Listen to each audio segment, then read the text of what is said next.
Bienvenue pour l'ouverture d'une nouvelle case de votre calendrier de l'Avent Google Workspace.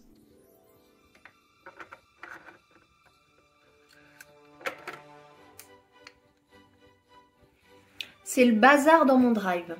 Tu peux nous aider à organiser les fichiers qu'on nous partage ?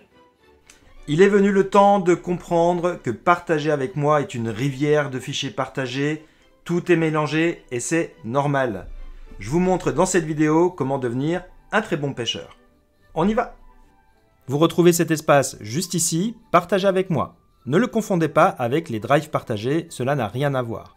Ici, c'est plutôt la boîte de réception de tous les fichiers et dossiers qui ont été partagés par d'autres propriétaires, dont vous voyez le nom s'afficher juste ici, rangés dans l'ordre chronologique.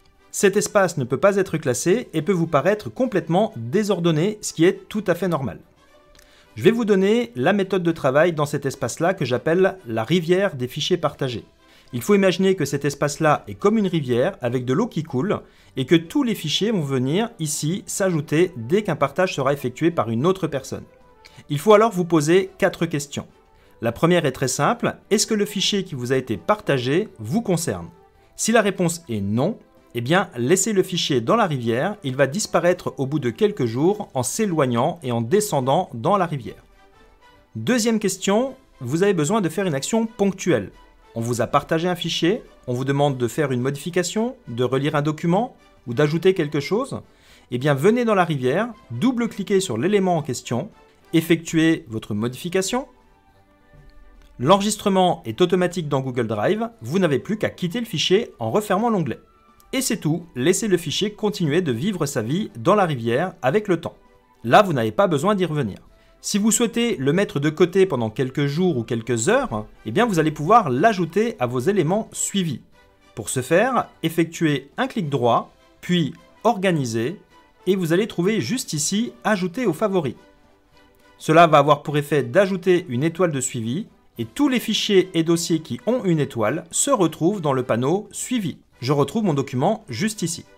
Lorsque vous n'avez plus besoin de suivre ce document-là, relâchez votre poisson dans la rivière.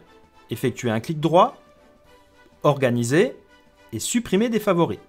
Et vous le voyez, le fichier disparaît totalement de cet espace suivi. De retour dans Partager avec moi, je vous montre un raccourci très utile pour ajouter une étoile. Plutôt que d'effectuer un clic droit, Organiser, ajouter une étoile de suivi, vous pouvez appuyer sur la touche S. S comme suivi. Cela va automatiquement ajouter une étoile. Pour enlever le fichier des suivis, rappuyez sur S et l'étoile disparaît. Enfin, dernière question à vous poser, c'est si vous avez besoin en permanence d'accéder à ce fichier-là.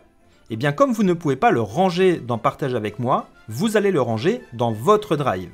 Et pour ça, on va ajouter un raccourci. J'effectue un clic droit, je viens sur Organiser et je vais ici ajouter un raccourci. Google vous propose plusieurs emplacements pour ajouter un raccourci vers ce fichier-là qui a été partagé avec vous. Des suggestions qui sont proposées par l'intelligence artificielle, de l'ajouter directement à un dossier qui serait dans vos éléments suivis, ou alors d'accéder à tous les emplacements possibles dans votre Drive, dans un Drive partagé, sur votre ordinateur ou dans Partager avec moi.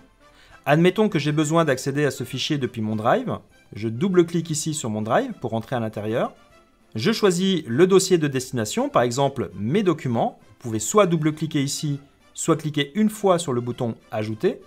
Et si je reviens maintenant dans mon Drive, au niveau de mes documents, je retrouve bien ici un raccourci vers ce fichier-là. Je n'en suis pas le propriétaire, puisque c'est la personne qui me l'a partagé qui en est propriétaire, et je vois bien un symbole de raccourci sur l'icône principale.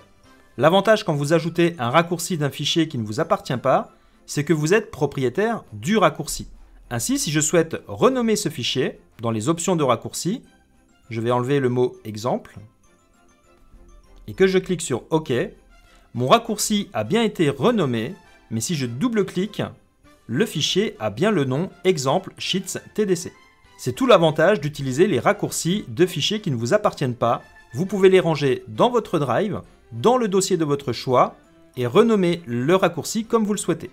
Voilà, nous avons abordé l'espace Partager avec moi qui, comme vous l'avez constaté, est un moulin à fichiers qui n'est pas classable et qui n'est pas rangeable. Posez-vous les 4 questions utiles. Est-ce que ce fichier me concerne? Si ce n'est pas le cas, laissez couler. Est-ce que vous avez une modification ponctuelle à faire? Si c'est le cas, faites votre modification et laissez couler. Vous pouvez éventuellement ajouter une étoile pour le retrouver dans les éléments suivis. Et lorsque vous n'avez plus besoin de le suivre, retirez l'étoile. Et enfin, ajoutez un raccourci à votre drive pour le garder de manière permanente. Merci d'avoir regardé cette vidéo jusqu'au bout. Je vous dis à demain pour une nouvelle case de votre calendrier de l'Avent. Ciao, bye bye!